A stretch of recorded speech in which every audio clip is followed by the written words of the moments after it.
This is Katie from Sorgatron Media, and we're on site at the Steel City Kitties 4th Annual Cat Show.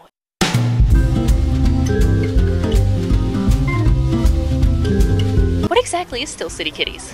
That's our cat show. We're part of CFA. CFA has hundreds of clubs all across the United States, all over the world, as a matter of fact. Oh, wow. Australia, Europe, everywhere. Can you tell me a little bit about some cat show etiquette for a first-timer? Sure, what do you want to know? If I see a cat, am I allowed to pet it? The general rule is it's polite to ask. How about photographs? Some people are funny about it. Some people prefer to be asked. It personally doesn't bother me. It's very competitive. There's a lot more that goes into it than people realize. I mean, I was up at 5:30 this morning washing this cat. Does it take longer to get the cat ready than yourself? Absolutely. There's a lot that goes into being a judge. I mean, they basically have a PhD in cats. Most people have been showing at least 10 years before they were going to judge a program. The main reason that people show, as a breeder, I want to get feedback from the judges that my cats are meeting the standard, that my breeding program is going the right direction. You're awarded points based on how you perform, and those points are kept by CFA, and they can be applied towards breed wins,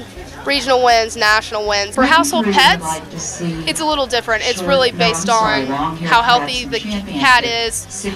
You can tell it's loved, that it's enjoying being there, that's well groomed. Things.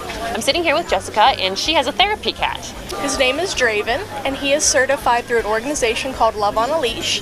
They certify dogs, cats, and rabbits to be therapy pets. The standards for having a show cat is they're used to traveling, they're used to being handled, they're obviously up to date on shots, and they're healthy and groomed well. And that's one of the reasons we do the promotion, because retired show cats would make excellent therapy pets. We're with Teresa from 9 Lives Twine, and what exactly are you doing? I'm spinning cat hair into yarn. I can make anything custom, a lot of hats and scarves, mittens, stuffed animals, whatever the customer wants, I can make anything custom. And then I do a lot of felting too. So I do portraits and meow memorials, which are needle felted replicas of kitty cats, and I can encase ashes in those for if your kitty passed away. Usually I get it, it's like this. These are just brushings, and they get a little bit compacted as they're saved.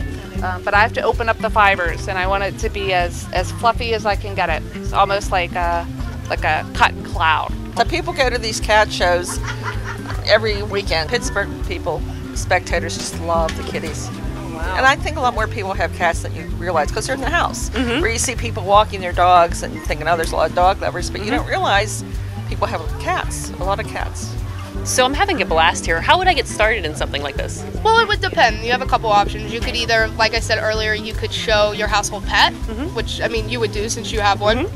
You could purchase a pedigreed kitten. You find shows that are local to you. They keep a listing. The website that I use is catshows.us. Do you have any advice for someone who's going to their first cat show as a spectator? I would ask, when you first come to a show, I would talk to the person at the gate and ask them if there's anybody they should talk to if they have questions. There usually is 1 or 2 or 3 people at the show that can be contacted. You know, it's really nice to see the vendors and just talk to the different breeders and, you know, look and see what kind of breed that you do like.